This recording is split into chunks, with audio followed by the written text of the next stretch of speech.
So when I got Stan's lyrics, I was like, well, this all makes perfect sense. But it's an interesting thing. It's what Dr. Andrea said up here that really sparks my talk, which is this idea of choice. We're all free to make the choices we want to make in our lives, but are we really free, or are the choices we make in our lives always, always, always going to be determined by what we believe? Well, they are. You can't just make random choices that have nothing to do with who you are. Anybody? I mean, will you just suddenly make a choice? Now, you can make a different choice and go, this is so not me, I'm going to do it anyway. But there's something in you that allows for that kind of spontaneity. Because if you don't have that belief in you that you can do it, it's going to change. So what I did, I took a look at choice as it moves through our lives. As an infant. I'm assuming all of you were infants at some point. Right? So when you're an infant, when you're a baby, when you're just this little newbie out of the womb, your choices are limited because your mother's going to make the choices for you, or your father, or whoever's taking care of you. And you can scream and cry all you want, but basically you're going to get what they give you because you're not going anywhere. You're kind of stuck in that crib or in that bassinet, and you're not making too many choices other than to poop at leisure, pee, and eat. And even those things, now the pooping and the peeing you can do on your own choice. But the eating really depends on someone. You're dependent. So that's our beginning with choices. So basically what I'm thinking to myself is, perhaps as we're infants, even in the womb, we're getting some kind of conscious understanding of choice, of who we are, and that we're pretty much dependent and related to something, our environment. So really, as you're an infant, as a child, your choices are limited to the surroundings you're in. And there are very many different surroundings to be brought up in this society. And I can tell you that when I was born with a hole in my heart, which back in 1954 was shocking, and they didn't know what to do with it. And so I was treated like a porcelain doll, kind of like I am today. I was treated like a porcelain doll that they were afraid was going to break. So the anxiety around me, the fear around me as an infant, the numerous visits back and forth to the hospital, plugged into all these wires, checking to see what my heart was doing because there was a hole in it. That started my understanding of what kind of choices I have. And as I grew into even just a little boy, it was very clear to me I did not have the choice to go run and play because I could die. You know, I had a heart problem. I identified as a child with a heart problem. Then you move along to childhood. Choices are relational. Now, this is a little kid who's about to jump in a puddle. When was the last time you chose to jump in a puddle? You had a lot of opportunity in the last couple of weeks, FYI. Did anybody jump in a puddle during this time? Or were you just walking your dogs, or walking your dogs, and avoiding the rain? And how many people use umbrellas when they leave their house if it's raining hard? How many people just walk out in the rain and go, it's water? Children do. They don't care. I tell that story all the time about Nora and Will on a bike ride. They were on a bike ride. I was walking with them. And she just did not want to put her sweater on. And I was furious. Who remembers this story? The students. So I was furious. And I was like, you're not getting to ride your bike until you put your sweater on. And she was like, fine. And so I picked her up, the bike up, told Will, get on your bike, follow me. And we walked all the way home. And then I went to my therapist that I was seeing at the time, who was working with me on parenting. And the therapist said to me, you know you lost that battle, right? And she said, why was it so important for you to win, for her to put her sweater on? I said, but it was cold. And she goes, she didn't feel cold, or she'd have told you, give me my sweater. And I was like, don't shame me. But I really thought about it, and I was like, oh my God, I now have to let her make some of her own choices. So in childhood, you're just starting to get the chance. How many of you with children have had your child dressed to the nines when they decide that's the time to roll in the mud? Right? But that's their choice. They get to do that, or do they? In childhood, right, Angie? What do you do with your child when your child in a white outfit for Easter Sunday rolls around in the mud? Say, that's lovely, you look great. Let's go show the grandparents. Yeah, no. So the next one is the adolescent. Choices are often reactionary, rebellious. How many rebellious teens did I have here? How many of you were rebellious as teens? Okay, good. So, Ro, what were you rebelling against? Ro? Anything? The world. The world. Okay, so we're rebelling. That's a form of choice, right? So now just take a look at your life up to this point. You're an infant and you're screaming and you just have to deal with whatever you get. Then you're a child and you want to jump in a puddle and you're told no. You look too nice. Or you want to just ride your bike with the wind in your hair and you've got this idiot father who's saying you're going nowhere without that sweater. So you get a sense of, these are not my choices. So by the time you get to your teen years, you're like, I can't say it. Oh, you could if you were up here, I'm sure. But you're telling your parents, no, this is what I'm doing. And I did that. I grew my hair so long, my father was apoplectic. So do you know what he did? He went into my bedroom when I was asleep and cut it off. He really did. And then he basically said to me, I know, this is not making fun of him or making him a bad guy, although that was not a best moment in his life. But he did. He cut my hair off. And it was a horrible cut. The man is not me. He did not know how to cut hair.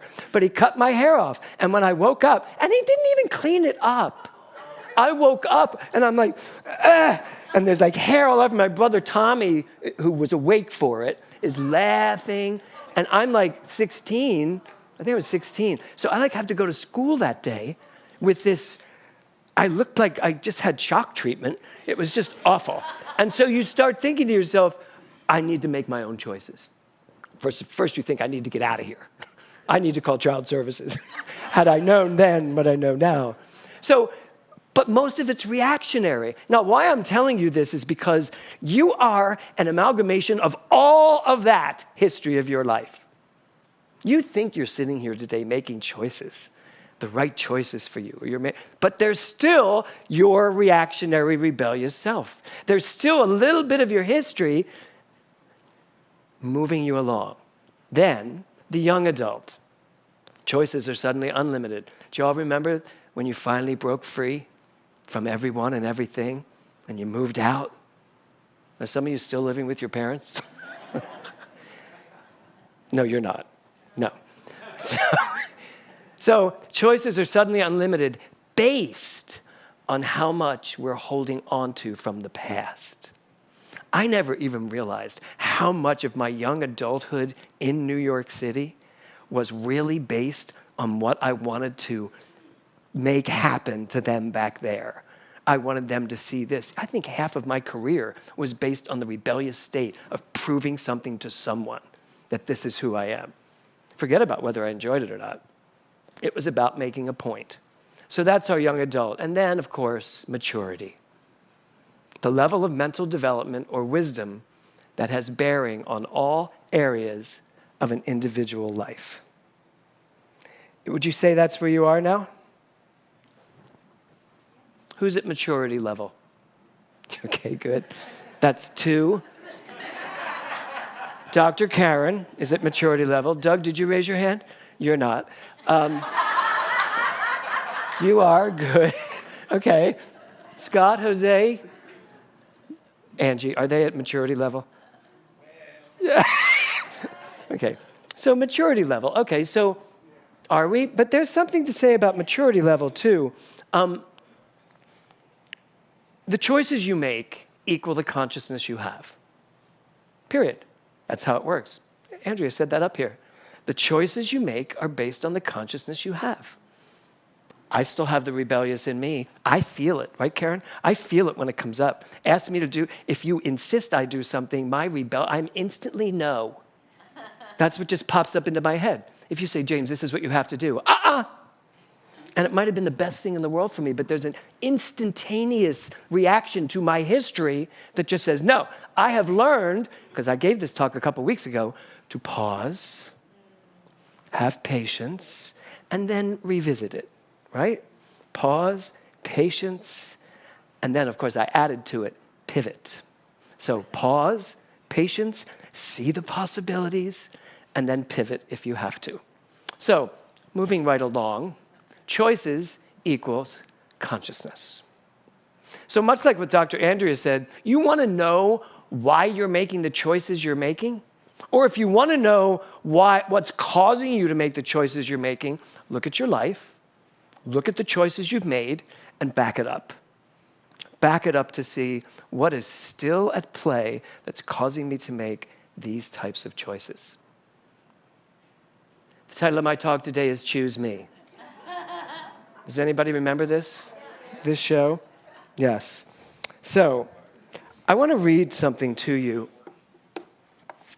Here we go. From The Science of Mind. So everybody take a deep breath. As you know, I do not grab this book very often to take out here and read to you. Today is your lucky day.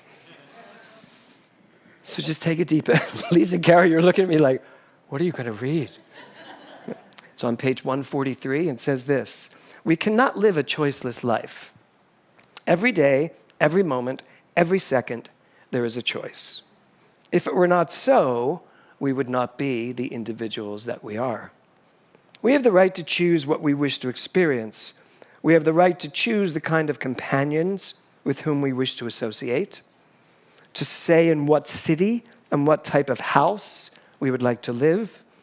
We are individuals, and the only way we can be individuals is to be spontaneous.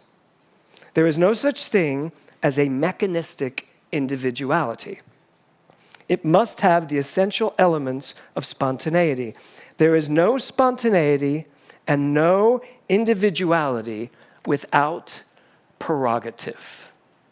Now, Ernest Holmes is saying to us, you have the choice to do anything, to choose anything. Prerogative means those rights that are inherent in who you are. For me, the only way you can be in charge of your choices is if you remember this. That's your prerogative. That's the only prerogative that means anything to you. The innate prerogative you have as a divine being to choose whatever you want, regardless of the hole in the heart, regardless of the hair cutting, regardless of the Broadway drama, regardless of all of it. The prerogative is in knowing who you are. So, choose me. First of all, what's that guy's name? Horshack. Thank you. You know, he's the guy that in class was like, I know it. The reason I chose the title, Choose Me, was because I've understood now that it's less about me making choices, individual choices. It's more about listening to the choices that are present, finding out what wants to choose me. And when I say things like, what's right for me, that takes me time to get quiet and really ask, because the world is a very loud place, and there is a lot of Horshacks out there saying, choose me, choose me, choose me. You will have so many options every single day in your life. Choose me, choose me, choose me. There was a piece of black velvet cake with sour cream icing on it the other night in my kitchen that was screaming, choose me, all night. And I kept walking by it going, I'm not doing that. I had a really good day. I worked out today. I'm in great shape. I'm really doing well. Until around 11 o'clock, when I chose it. And when I finished it, I was like, and now I need to choose again. You know, I need to choose that this is going to go well with me. It has no bearing on my waistline. Because basically, and you'll know this for all of you that are going to take BODs coming up, it's not what you eat, it's the consciousness by which you eat it. No offense. I still won't eat a Twinkie, because I can't look at a Twinkie and see health. So that's my consciousness, right? I can look at, apparently, black velvet cake. Only if it has cream cheese icing. The cake doesn't really work for me. So, our job is to discern between innate wisdom and reactionary discernment. Do you get that? Your job is to choose between the innate wisdom, Connie, that is within you and the reactionary discernment that we tend to move our lives through, reacting to things. We need to be less reactionary, more causal in the way we live our lives. You want to make choices? Then you need to make choices not from all of this. So when I got into college, where's that handle thing? When I got into college, I was done. I mean, when I got into college, I was like, I just can't do this anymore. I can't be the heart guy. I can't be the guy with a hole in the heart. I can't be the fragile guy that can't do anything. So I joined the crew team, which is very strenuous, even though they made me the coxsman, screaming at everybody, which was good, very controlling. And my mother went ballistic. And my grandmother said to her, Dolores, you need to let him choose his own way. He dies, he dies. That's my grandmother. And my mother was like, Mom, no. And I'm sitting there in the middle of this, and I was like, guys, I'm doing it. I'm joining the crew team. And I did, and they moved me out of coxsman into the rower, and I was fine. I never keeled over. It was all fine. Nelson Mandela says this, may your choices reflect your dreams, not your fears. How many choices have you made in your life based on fear, worry, doubt, uncertainty? How many choices have you made not to do something because you were afraid of it? I mean, think about this. We've all done it. But when our choices reflect what our dreams are, I don't think I'd have ever gone to New York if I was afraid that I would fail. Failure was not in my consciousness when I left Philadelphia for New York with no training. Just, I'm going to be a Broadway star. And 4 years later, I was. Why? Because I was not looking at any kind of fear or worry or doubt. I just had a dream. And you do too.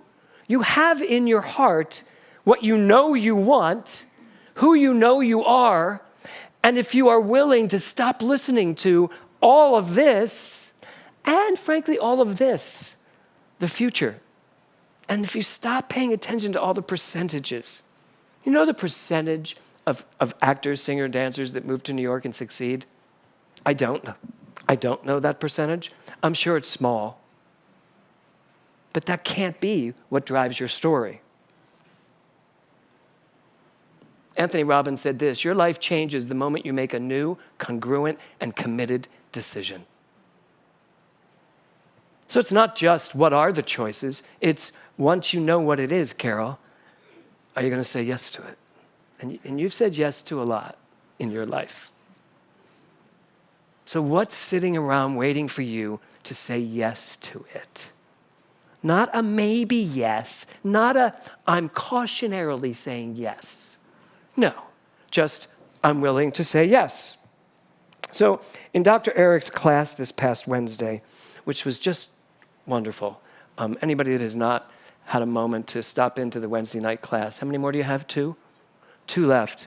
Do yourself a favor and just sit with him for 2.5 hours, and there's a blissfulness to it that's really remarkable. But this quote came up from Raymond Charles Barker. Know yourself as you really are by ceasing to know yourself as that which you are not. How much of who you are is it time to let go of? How much of who you think you are is based on all of this crap back here? You know, the funny thing was, when I was on Broadway in West Side Story, in case you didn't know, I went to the doctor for my, biannual heart check, and the day of my appointment, my family was having a problem. Now, how many people were raised Irish Catholic? or Jewish were the same thing. There was so much angst in this room. I was downtown Philadelphia. I'm at my grandmother's house, and my aunts are screaming at each other. One of them grabbed a knife, and I'm sitting there watching all this, and then I go for my heart checkup. So I went for the heart checkup, and a couple weeks later, it came back that I needed another cardiac catheterization. And I was in West Side Story on Broadway. I was like, that's not going to happen. And they're like, we can wire you up and do it, and we'll just have you wired up and you'll do the show. Then we'll know how your heart's reacting. I was like, it's bad enough to be in that show and have to do all this. So I did. They wired me up. They had monitors on the wings. The producers were fine with it. They were like, he isn't going to die right in the middle of this, because he shouldn't die till the end of Act 1. So I do the whole thing, and I'm all wired up. The results come back. I'm fine. Absolutely fine. Fast forward, how many years later? 3 years later, now I'm doing 42nd Street, and it's landing in Philadelphia, and I thought, oh, I'll go for my little checkup. I go for the checkup, and they said I was going to need a pacemaker. I was like, I am 30 years old. I'm not wearing a pacemaker. They said, then we need to do another cardiac catheterization. So I had to do another one, which means they do go into your body, send in dye, and take a look at it. Now, mind you, I was not religious science yet. I wasn't even Unity yet. I was still a Catholic. So I had a lot of angst, and I was sure God was not going to do well by me because I was gay and really acting it out. So they did the cardiac catheterization, and you know what came back? The hole is gone. It's not even there anymore. You barely have a murmur left. You're good to go. And you know what? I've never been back to a heart specialist since. And that was when I was 30. I am now over 30. So, know yourself as you really are by ceasing to know yourself as that which you are not. I am not that skinny little medically problematic child that I was, which also informed the whole idea that I was a sissy and a weakling and all that stuff. And does that show up sometimes? Yeah, last week, who was it? Jim Robertson, where are you?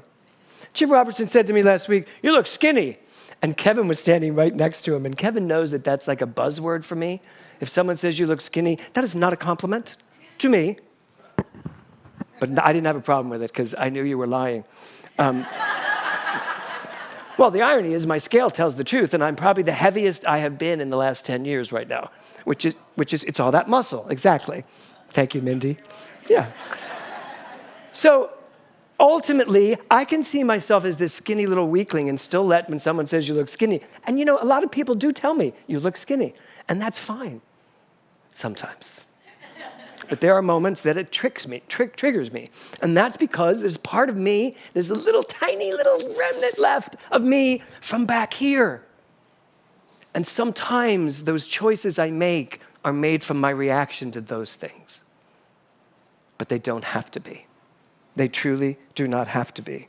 Raymond Charles Barker also said this: present consciousness is always the future experience. What you are thinking today, what you are believing today, the choices you are making today is your tomorrow. And if those choices are made out of fear, then what you are walking into is a fearful experience. You get to choose. What are you going to make your choices from? What are you going to make your decisions based on? And sometimes you need to make a decision to leave what has been going on for maybe 20, 30 years. And say to yourself, it's time that I put the focus back on me. And what do I want? What do I need? What do I require?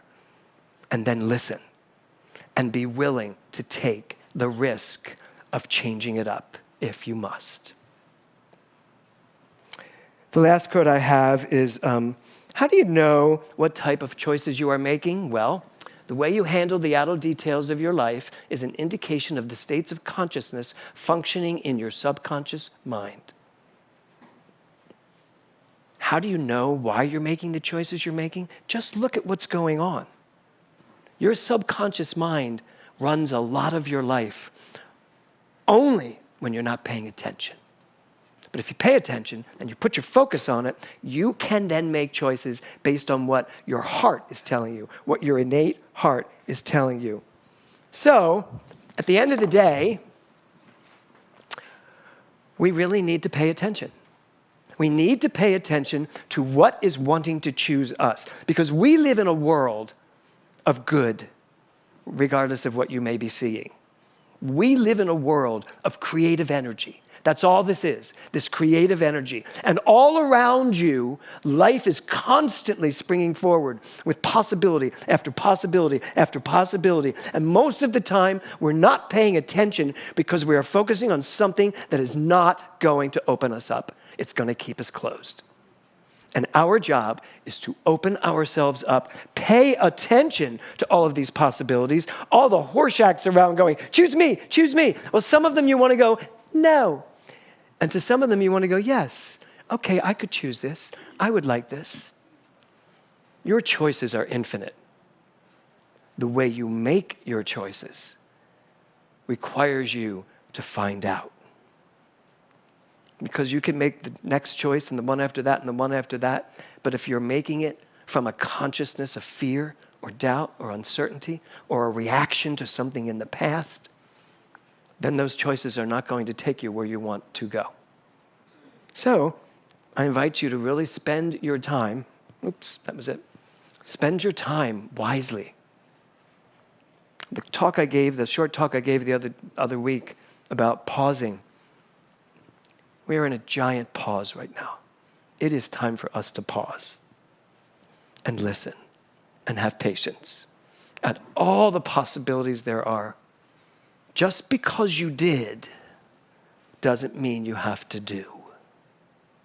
And just because you're doing doesn't mean you have to keep doing it. Everything is possible. You just need to remember who you are. I am not that little boy, and I am that little boy. I am not that renegade teenager, and I am that renegade teenager. Because what I really am, whether you believe me or not, is mature. I understand who I am. Even when I pretend I don't, I can never get away from knowing who I am, because I am nearer than the air. And as such, it's time to really breathe into life. Namaste.